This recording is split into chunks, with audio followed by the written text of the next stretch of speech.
اللي بيعرف يقعد نفسه على الكتاب ساعتين في اليوم بكره هيبقى ناجح والدنيا كلها تبقى حواليه. اللي بيعرف يقعد نفسه ساعة كل اسبوع يحفظ له ربع قرآن بكره هيختم والدنيا كلها تفخر بيه. يا جماعة مفيش نجاح ملوش تمن، الناجح كل الدنيا بتنتمي ليه.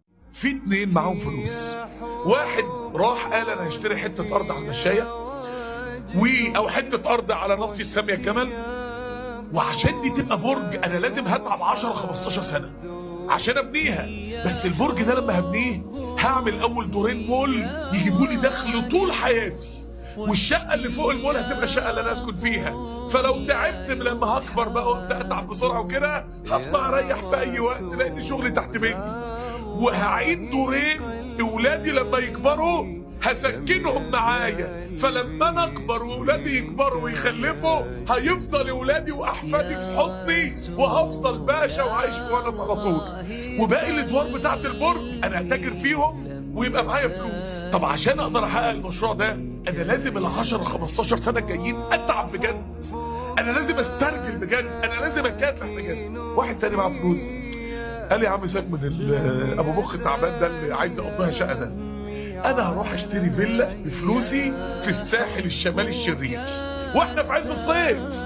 النهارده حفله الهضبه، بكره حفله الكينج، بعده حفله مش عارف مين، بعده ايه، عايش حياتي باشا والناس حواليا والناس قدام البحر للساعه 7 الصبح كل يوم وانا هعيش في ونس وافراح.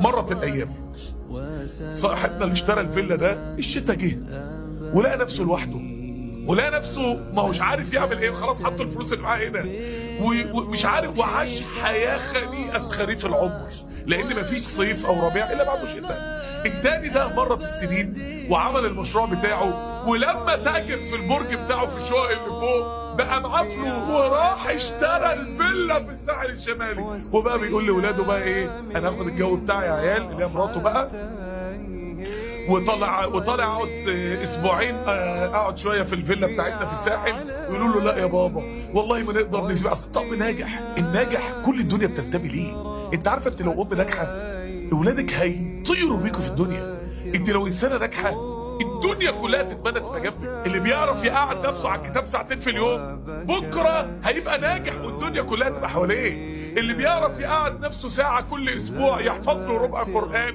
بكره هيختم والدنيا كلها تفخر بيه. يا جماعه مفيش نجاح ملوش تمن، اقبلوا يا جماعه التعب عشان بكره ترتاحوا. والله اقبلي انك تبقي بتاعت البرج اللي تكافحي 10 15 سنه عشان تبقى حياتك برج، مش اللي راحت عاشت في الساحل الشمالي.